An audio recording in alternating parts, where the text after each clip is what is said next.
Hi, it's Susan from Worldpeacefull, and today I'm going to talk about my trip to Canberra, but particularly my experience going to the Senate inquiry in respect of intelligence agencies and the freedom of the press.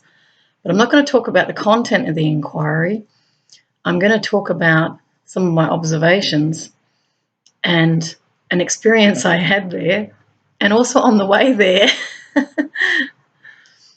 I will do another video on the content. You can also get information from Hansard, and I'll put the name of the inquiry onto this video so you can have a look yourself, because it'd be interesting to look at the findings.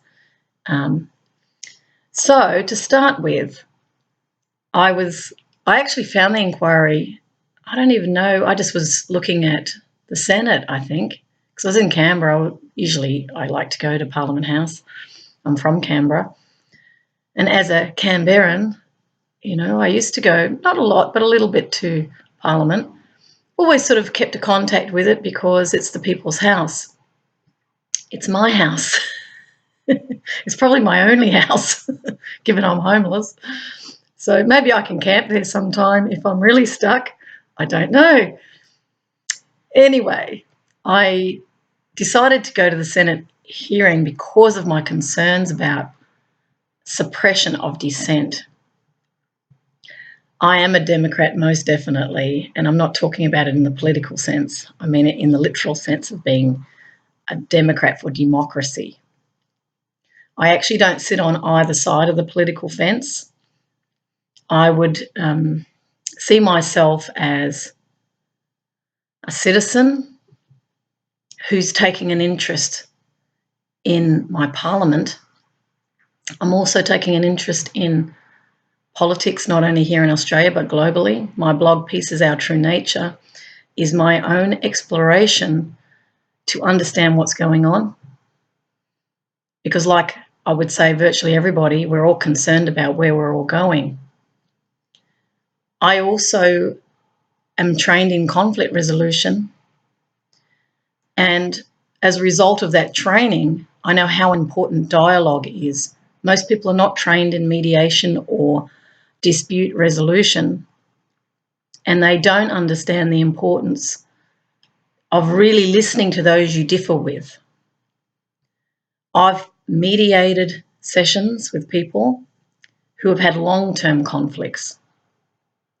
And what I learnt from that experience was people do not know each other. We typically project our worldview onto others. We take adversarial perspectives where the other is wrong and we are right. And we hold on to that belief as if it is a fundamental truth that's just unshakable. We think it's a weakness to move towards the middle, particularly men. And I say that without any prejudice around that, just through pure observation of men in dialogue with one another. Women do typically seek to hear the other, but not always. So again, I'm no great backer of the female either, because I've seen women who have been totally unfair to each other and have talked over the top of each other. And I've also done it at times too. So the position I'm holding here really is to try and get a little bit of a sense of the way we approach dialogue. And what I have noticed is that the men are typically not that revealing. They typically are fearful of vulnerability, of speaking the truth, of being seen weaker, and it's a code amongst men. With women, they tend to be more upfront. They tend to say what they think. Once it's out, they might suppress it for a bit, but once it's out, they'll tell you exactly what they think. And they typically can be more open to hearing the other side because they may well be motivated by the truth of the matter. And they want to clear it. And the men want to clear it too, but for them it's a different approach because the relationships between men and the relationships between women and women are different. Then we've got the relationships between men and women, and that's a whole nother dynamic fraught with all sorts of complexities. But nonetheless, in mediation, it's about assisting people to hear each other. Often we're waiting for the gap to talk. We don't know how to deeply listen for truth because we're holding a viewpoint that we have attached to our identity, and we believe if we relinquish that truth, and it could be a sacred cow in the sense that it's something we fundamentally believe in, and any challenging of that rattles us because we feel less secure in who we are. We don't feel right. And people like to feel right because they feel security in being right. So to admit you're wrong is somehow coming down a few pegs. You're not quite as strong as you thought you were. And this is the perceptual reality. It's not the true reality. The truth does always set people free from the deception that they're carrying. And the deception is a form of weight that they carry on their shoulders. That's why they often feel a great relief when they finally admit the truth about something. But the fear may well hold them back.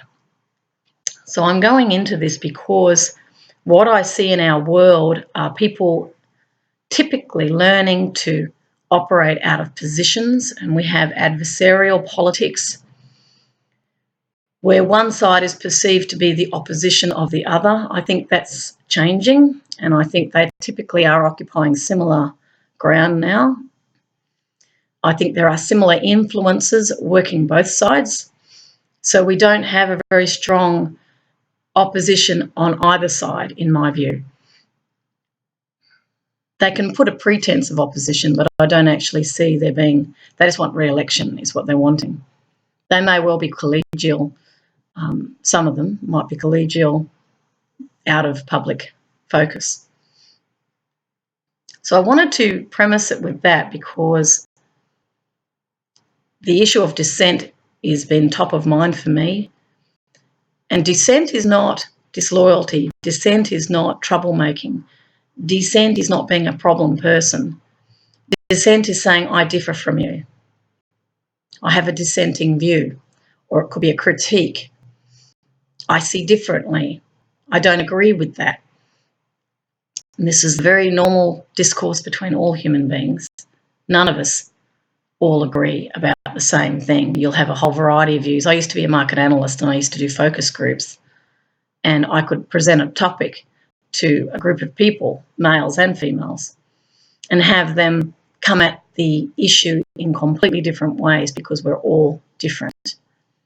Now, it wasn't a question of whoever wins the argument. In the case of a forum like a focus group, it's learning to express your view, and no one critiques you. Everyone has a right to that view, and that's what I liked about focus groups. My job as facilitator was to enable people to hear each other, to not let people dominate the stage or the space. It was to balance it so others had a fair say as well. And for those who aren't very articulate, to try and find ways and means of hearing their expression or finding ways of their expression to be seen and heard. So I've been very fortunate in that I've had these experiences, and I'm also trained in economics. As a market analyst, of course, I used to have to do SWOT analysis, strengths, weaknesses, opportunities and threats. I used to look at government-business relationships, looking at the background that's impacting that, in this case, market. I've also dealt with management, and I've looked at competing management attitudes over various contentious issues where I've had to literally stand with people who are very angry. I had people in a particular session, and it was a political issue that was being hotly debated, where they didn't want me to record, and I said I have to record for notes because I have to be accurate. That's why I'm a good note taker. I like to be accurate. I'm not always accurate because we're dealing with humanity. And I can seek to record. I mean, on a tape recorder, you can be completely accurate, but then again, you can't pick up the dynamics of the room. The feeling experience of a group discussion is very different from a factual transcript of that experience. The impressions, the way a message is delivered, is also very important. So being able to skillfully feel that room, to be fair in that situation in order to deliver the truth of what happened, from my perspective, is very important. So I'm a great believer in advancing Australia fair because of my experience. I have experienced true democracy in my life work. I've also experienced, through conflicts of my own, where democracy has not played out. I've seen power imbalances. I've seen disrespect play out, inequality play out,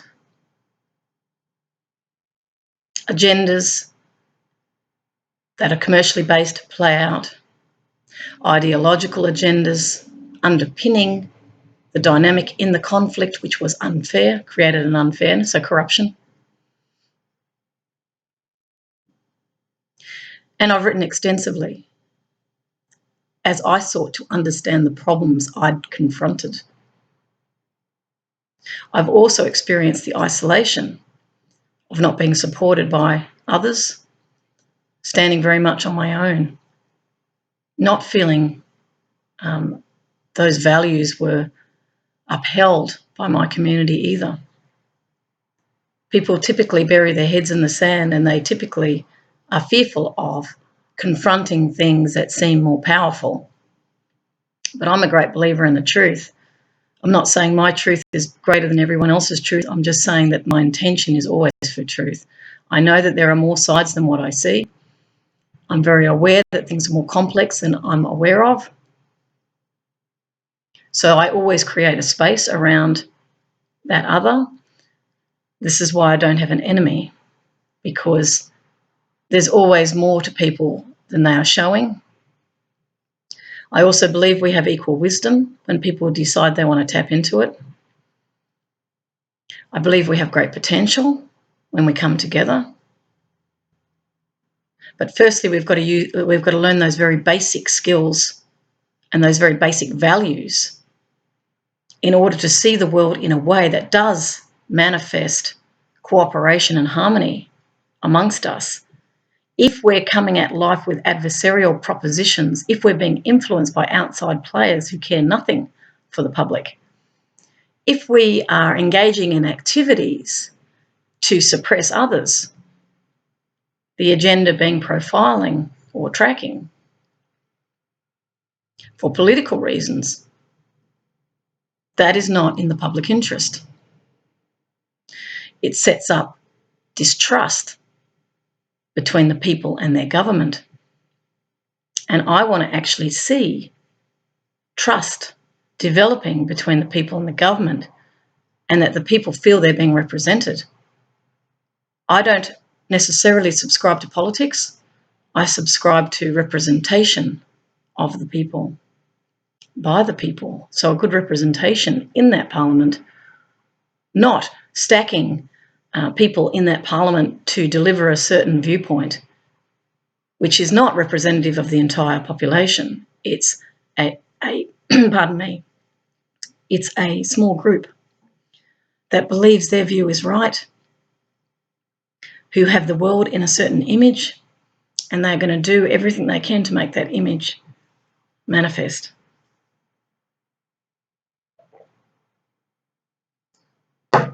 In a democracy, of course, in a real democracy, which we're not seeing much of around the world, we're seeing definite global agendas playing out. But in a real democracy, it's extremely exciting. And I remember the old Parliament House. I've actually been in there when it was a functioning parliament. As I said, I grew up in Canberra. Politics was part of our life That was an incredible parliament. It may not be looking as magnificent as the pyramid behind it, but it was the people's house. People were able to protest out the front of the old parliament. There was much more contact between politicians and their public. What we are seeing more and more increasingly is a distance occurring. It's a little bit like the ivory tower manifesting, where politicians are hiding more and more behind electronics in respect of emailing or letters. They're not directly in front of their public. They're not in touch with them enough. They only care about their electorate when it comes to elections. They have other agendas as a party. And there are global agendas around that, of which they're a part. But the public don't know because the public aren't educated. And yet the public's money is being used to further interests, and they may well not see a benefit from that expenditure. So I come into this space with an awareness. I come into a space contemplating the Australian Federal Police going into the ABC and accessing files with a warrant. There are also statements overseas where they're going warrantless. There are trends coming from other countries that are sitting there in the periphery here. But let's just say for this argument, they've come in with a warrant to access files, but we really don't know exactly. There's a discussion of special forces, there's a discussion of Afghanistan, but we don't know what files they took and why. This is a very important situation for Australia because it's never happened before. And the media globally suddenly all looked at Australia and said, you're supposed to be a moderate country. Alarm bells went off with journalists all over the world because they can lose their independence. And for those who take journalism seriously, who are not affected by other interests, who are using the media, I'm talking about those who actually are investigative journalists, who are seeking the truth of matters. And we have found predominantly they existed within these public broadcasting bodies. There are other bodies, of course, but the Australian public has typically had a very strong relationship, very deep respect for the Australian Broadcasting Commission, which is now a corporation, and that's noteworthy in itself. News Corporation also had a journalist that was interfered with in respect of a search being conducted. And I found that quite interesting, given Rupert Murdoch's power and influence in Australia, which is, I think, the subject should be the subject for another inquiry. And not just him as a person, but anyone who has concentration of media, that has to be examined if we were working in the public interest. So I have come along to this inquiry to observe. Now, on the way there, I drove in my mother's car. My car was being fixed. And I was informed by my mother to come in through the back end of Parliament. And I'm going, why? She goes, because ASIO's there. She's naughty, 82-year-old she is. Very perky, sits and watches TV a lot. And I went, really? Why would ASIO be a building be built on the side of Parliament House? I don't know if I like the sound of that. She said, go and have a look. I said, all right, I'll drive in through the back way. So I did. And I had a quick look and I saw the security gates. There was a building there. And as I drove around Parliament, I'm seeing I'd say he was an ASIO guy. He had his dark glasses on. I had to bring mine so I can't see his eyes. I would have smiled at him had he smiled. But he's taking his job very seriously with these people. And our number plate would have been definitely recorded for sure. And, of course, I hark back way back to when Parliament was many, many years ago. There was none of that. It was a people's house. You could be freely going in and out and you wouldn't be recorded. Facial recognition, you can imagine, there's a little tag coming off my head. Peace clown, peace activist, economist. I just laugh. Because we all sit together and we talk. We could actually advance Australia fair with each other. There is no enemy as far as I'm concerned. Yes, there are differences. Yes, there are challenges, but there's no enemy in my worldview as a peace educator. So anyway, I drive in. My stepfather drives out because I got him to drop me off because I thought I might do some work at the library later. Anyway, so I go upstairs and it was actually quite nice. And what I do like about Parliament is I really like the security people. They're usually very friendly, and I was told they are selected on the basis of their friendliness. And I do enjoy very much having a chat with them. It feels more normal in the sense of I don't like the uptight, surveillance. You put all your stuff through like it's an airport. And really, those threats are only going to come if people are engaging in activities that attract it. It's called the law of attraction, which I'm sure most of them are not aware of. What you think about, you bring about. If you see the world as a threatening place, you're going to attract more threats. We're electromagnetic in the way that we think. It's not dissimilar to positive thinking. Professionals who have educated the business area for years in positive thinking in order to, succeed at the deal that they're trying to do. But this takes it to a little bit of a higher level in that we're literally creating the events of our times. So I go in there and I wait, and I've never been to a Senate hearing before, and I totally encourage all Australians to get involved. So I went and sat in a room which had a half moon at the front. So it's not like a gallery like you'd have in Parliament House, in the House of Reps or Senate. This is a Senate inquiry. So it's literally a room with a half moon set of tables where the senators sit. And you as the public sit behind those who are giving testimonials, and they've submitted their submissions, if you like, to that inquiry. In this case, we're dealing with all those involved in intelligence, not all of them though. Defence wasn't there, I noted. And I found that interesting that their submission wasn't invited to talk to, because I would think they were very important. There's also other intelligence operations here in Australia, Pine Gap, no representative from them, because this is to do with intelligence agencies and the freedom of the press. Five Eyes Network should be there because they're part of it. They're part of the apparatus, the architecture around intelligence. This is just me reflecting now. And with freedom of speech, I'm speaking openly, and I'm very aware of whom I'm speaking about and how that can be seen by them in respect of me right now. But because I'm a person who's into democracy,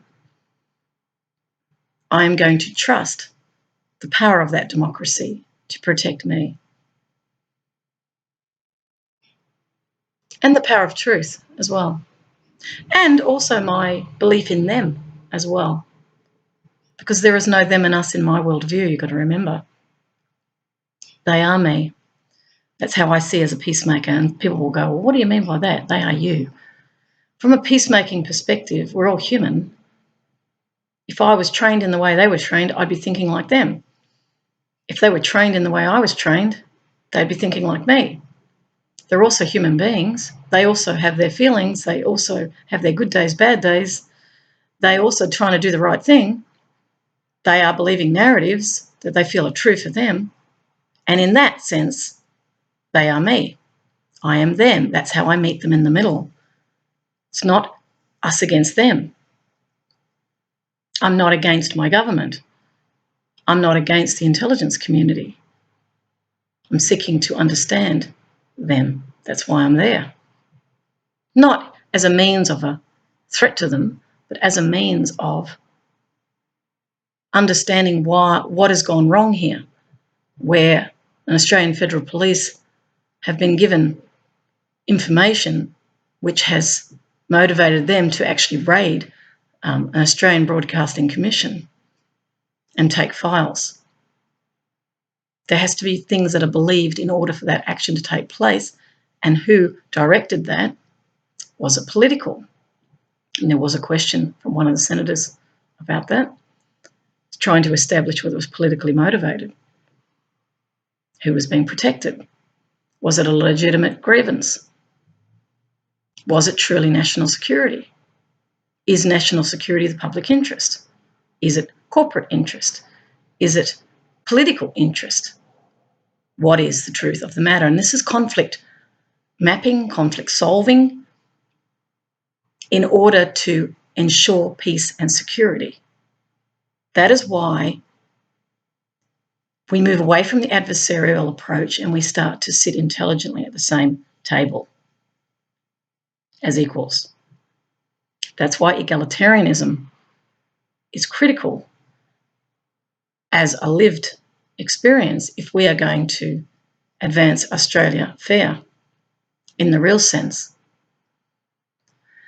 So I'm sitting in there and I took a lot of notes, and I'm probably one of the few in the public that stayed for the whole day, if not the only one.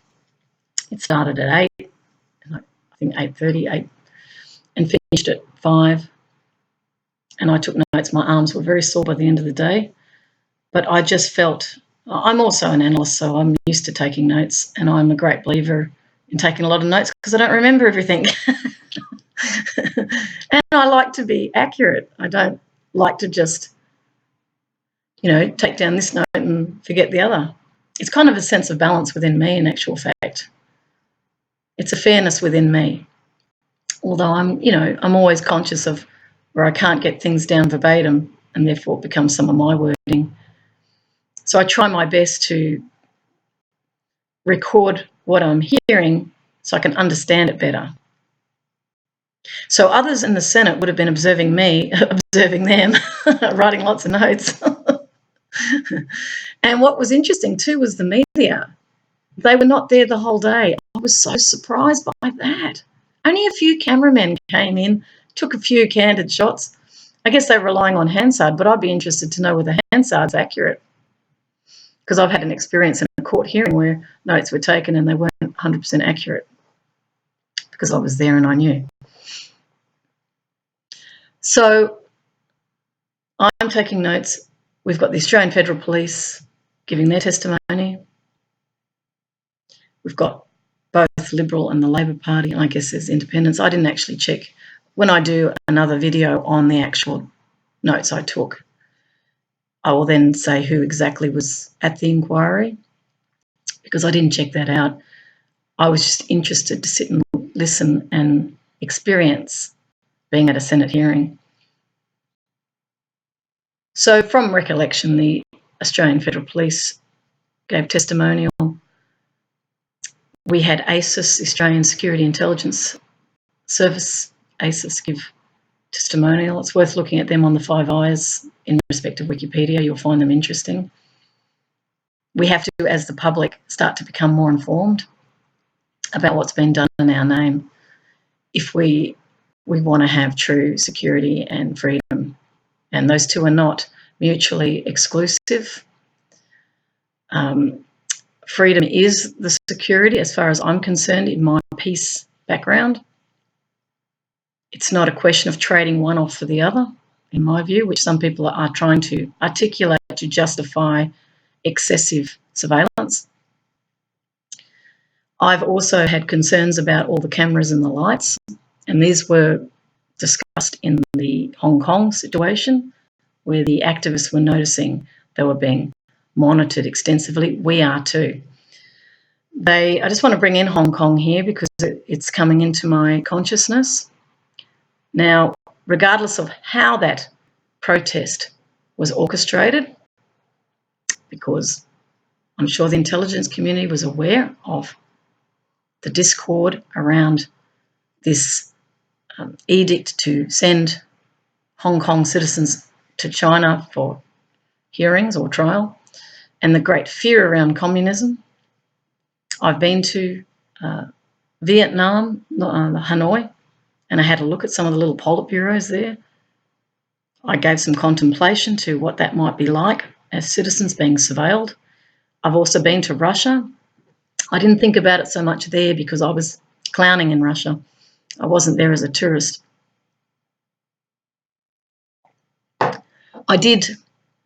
We did have a look at the Siege of Leningrad in a museum there, but that was really looking at the suffering of the people. I can remember the sleighs, people pulling bodies, and the great hardship of the Russian people was what I got from that footage and the war. I didn't really look into Stalin or Lenin. Maybe when I was studying economics, we had a little bit of a look at Karl Marx as part of the political array. Not a really deep look, although when I was in Russia, I saw poverty because they were going through perestroika at the time under Gorbachev, where there was some liberalism coming in. You could see Western icons like McDonald's, Coca-Cola in Moscow. So they were going through a period of change. We were going to the Russian orphanages and bringing joy and love to the people. So we were coming at it from a humanist, not a political. Even though Patch Adams has his own political views, he's no fan of capitalism. I didn't know that at the time. I found that out many years later. And what he's really saying is it's not an anti this or that. He's just saying he's a humanitarian, really. He just saw people not caring about people. He's got a very deep compassion. So going back to Hong Kong, I saw 60 Minutes last night, and there was a schism between them seeing themselves as capitalist, Chinese really, and the other side being communist. And I understand the fear around totalitarianism, but I also understand the fear around capitalism, particularly when people lose rights. So there's a mirror here. So going back to the lighting, going back to surveillance technologies, monitoring people, the social credit system in China also shows, you can see visually how they have, again, that digital readout of the person. And if you do the right thing and you're a model citizen, you get good social credits. If you don't, then you may be cut off. And I see the same thing potentially happening here with compliance mentalities, where we're seeing democracy very quietly being challenged. This situation with freedom of the press is most definitely coming from an attitude of regarding the press as a threat, because it's revealing things that this other side doesn't want revealed. They don't want to be challenged. Totalitarianism, even if we drop all the labels, control comes from fear. And as a human family, we can come into clusters of fear around things changing. It can be around others getting more power or more empowerment, and that other feels threatened because they're going to lose their pole position. So we're really dealing with power games here. People are often grabbing for power. When I was teaching peace, I used to get the children around a piece of paper and I'd write power on it. And I'd say to the kids, the name of the game here is to grab for power. And so the kids, I go 3, 2, 1, and they grab for power and they rip this paper, and some would win because they got the most power. Others were really disgruntled because they missed out entirely, or some of them got a little bit of power. So this becomes, if you like, the metaphor of our world dynamic and conflict. We're in a world order and level of maturity where we're still grabbing for power because we see that as security. We believe if we do not hold on to this, keep control of this, we're going to lose control. There's a great fear of the public coming into its own power, which is why various activist groups are seen as threatening, and they also have to take responsibility in how they're delivering their messages too. So, I am sitting here very much in the middle. I understand why they're upset. I understand why the other side is feeling threatened. So as a democracy, we have to solve that problem. Not suppress dissent, but welcome it, but in a way that creates a forum. So maybe the government creates a forum around these very issues that have come up. And in many respects, it's a gift because that particular group is actually giving you information of what they're upset about. You need to have some sort of feeling for your public. Now, it could be their agenda. It could have, but let's encourage more people to speak up, because then you're going to get much more of a reflective viewpoint of what the public think, if you're interested. If you're not interested, and if you've got other agendas going and you don't see them as your constituency in truth, well, then they're just going to be a disruption for you. And you don't want anything affecting your brand image. And this is where public relations companies come in to try and spin a particular perspective. It's funny, isn't it? I laugh because I just see it as, all these mirrors and shadows, rather than just being plain speakers and just let's have an agora and speak it out, get it resolved. No, instead we have to massage it and we have to push that message out in this way. I was a market analyst. I used to look at advertising, subliminal advertising, when people are slipping messages in there to get you to be influenced. It's all about influence and power and making money. Whereas in truth, it's actually much more than that. It's about living in community. It's about happiness. It's about balancing our needs and wants in a way that's in harmony with the planetary systems themselves. And that's the bigger picture that's not discussed, because we're very short-termism. So we're not looking at how we're behaving and how it's impacting our world. We're all operating against each other in a lot of ways, rather than utilising that contrast in order to improve ourselves. That's another way of seeing. So the Hong Kong situation is flushing up a lot of issues about people power, and people do have the power when they come together.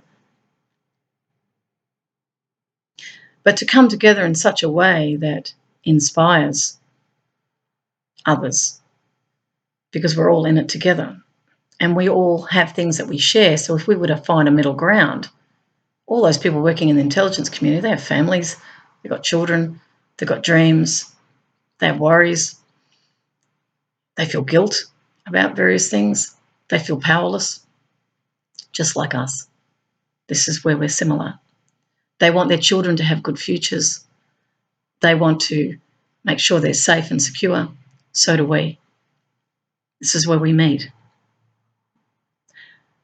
The ruling groups require the global population to cooperate in order for this type of system to function. The big challenges that are coming in right now is the environmental ones, because the planet cannot sustain our infinite growth modelling, which is economics. Can't sustain it. So we have ourselves some serious dilemmas on the table here of what we focus on. And at the moment, we're being distracted by the China-US trade war. We have black operations happening where activities are taking place to disrupt. Activities are taking place to create impressions, to create enemies, to continue these war games. And at the same time, the ice caps are melting.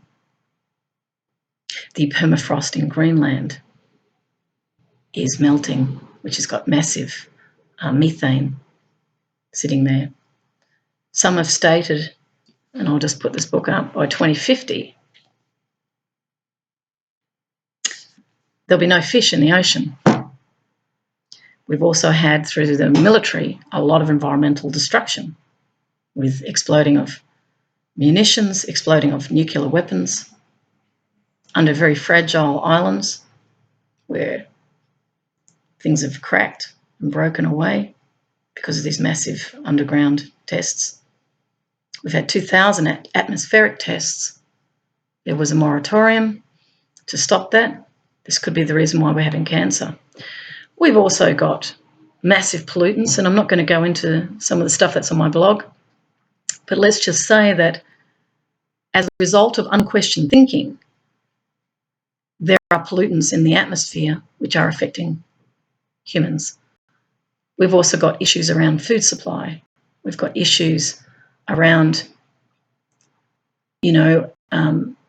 whether there will be work in the next 7 years, given artificial intelligence taking over and automation. People are talking about up to 50% unemployment. This is serious matter. Other issues would be wildlife depletion.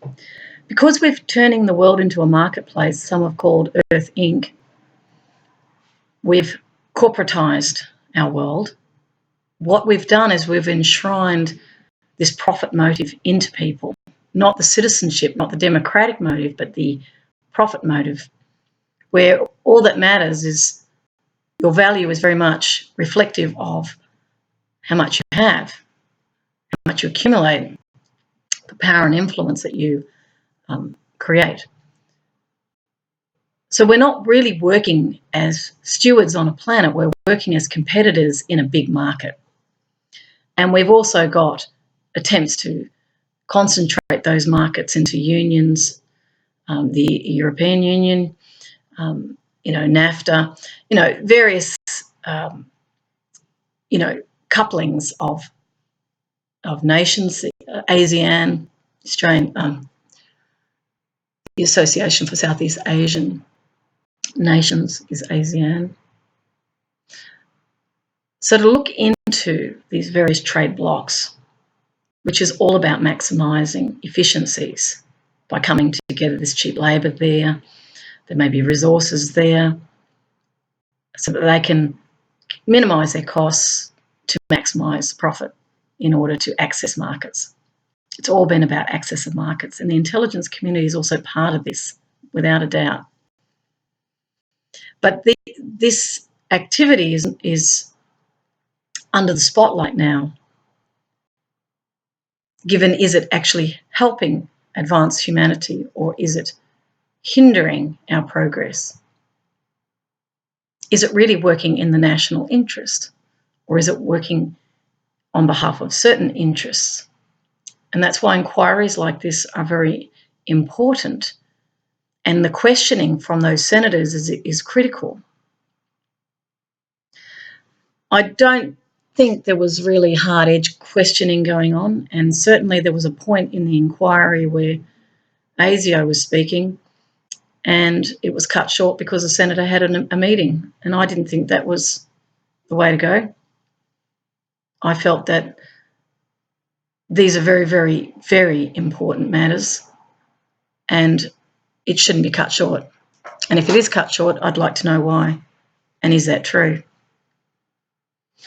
Because I'm also in the public, looking quite sceptically at these people in front of me. I'm also looking in a way that's interested in what they have to say and how they conduct themselves. And I did notice in the beginning of the inquiry, they were all chatting. Some of the senators were chatting with the police, and I didn't think that was appropriate at all, because it should be separation. I know as a market analyst that you get influenced if you become collegial with anyone. So you have to have a certain separation if you're going to do an inquiry or gather information. There has to be a certain separation in that in order to maintain neutrality. And despite one's beliefs in the service to the country, you have to take a neutral position as a senator. So, it raises questions about whether senators have appropriate training. Who are they? Who do they represent? Are they representing the people? Are they representing others? Because that will impact on the questions that they ask and whether they come down on certain problems with some intensity, as distinct from seeking to, not waste these people's time. It's funny, isn't it? It just depends. If you're dealing with Centrelink recipients, it'll be a far more assertive forum. We treat people differently on the basis of who we perceive them to be. So that neutrality is incredibly important. So I'm going to read a poem that I wrote, and I'm just going to pause for one moment. I'm going to read you my poem called We the People of Australia. And what I might do actually is I might stop the video here and I might read that as a fresh video, and then you can have a listen to that at your leisure. But I might premise this by saying that I was in the ladies at one point, and to my amazement, Kristine Keneally came out of the public ladies' toilet, and I would have thought they would have had them near the Senate there, and said to me, "And who are you?" And I said, "I'm a member of the public." And I said, "I'm public media," because I do my own videos like this one. And I also do pieces out through nature. I've got quite a few blogs going on. Sorry, just a couple of interruptions. So what I'm saying here is that Kristine was asking me about who I am. And I said I was in the public media. I also told her I was an analyst and that I'm interested in the truth. And we had a little bit of discussion about inquiries. I told her this was my first one. She said she'd been to many and wasn't always easy working with bureaucrats, which I could well and truly understand. So that was kind of interesting, and I ended up giving her this poem that I will show you in the next video. As a means of, I actually felt inspired to give it to her, actually. And my hope is that she reads it, but not in a critical way. My hope is that she reads it in a way that helps her to see and hear and feel the public. She has children of her own, and we are all more similar than different. I will attach also a Wikipedia overview of Kristine, because she's the only one I actually looked at. I don't know much about my politicians. I haven't had the time to really look into their backgrounds. I don't know who's affiliated with whom. I don't know what's going on behind the scenes, but I sense a lot is. As a citizen, I'm feeling a sense of responsibility and a duty to get informed. And it's certainly not on the basis of us against them. It's on the basis of us, all of us. It's actually on behalf of the children that I'm doing what I'm doing. It's also on the basis of those vulnerable, because I'm also in a homeless capacity and I'm noticing there's not appropriate responses, and I'm seeing a huge stigmatisation around it.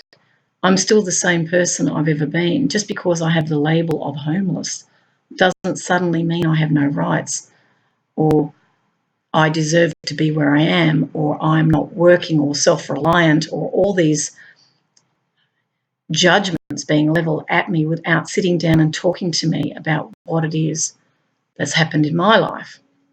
When I have communicated it to those in power, I am not receiving back an appropriate response or a desire to help resolve a problem. I'm finding myself to be marginalised and becoming increasingly isolated. So when I go into forums like this, I am going as a public who's seeing our rights and experiencing our rights being denuded, who's witnessing our public assets disappearing, where there is increasingly less public oversight. The other influences are having huge influence over our sovereignty. I didn't know these things, but I'm learning about them because I don't want to see harm come to the people, not just the Australian people, but I'm talking globally. I also believe that if something affects you, you have a right to a say over it. I do not want to see our country slide into totalitarianism, which is what the Hong Kong dispute is putting on the table. The public do not want totalitarianism globally. We want a sustainable future. We want to learn how to live in ways that's in harmony with the natural world. We also need to learn how to work with one another, to not disconnect through technology, but utilise it as a tool, not as something that's going to mind control us. There are huge issues around all of this. We do not want IT companies in other countries monitoring everything we say and do. We do not want our data gathered and passed around and sold off. We want to say over these things that impact us, because the integrity of those taking it is not working for our benefit, they're working for their own benefit. And that's where the conflict is. Okay, so that's why I'm explaining all of this, so that my position is understood.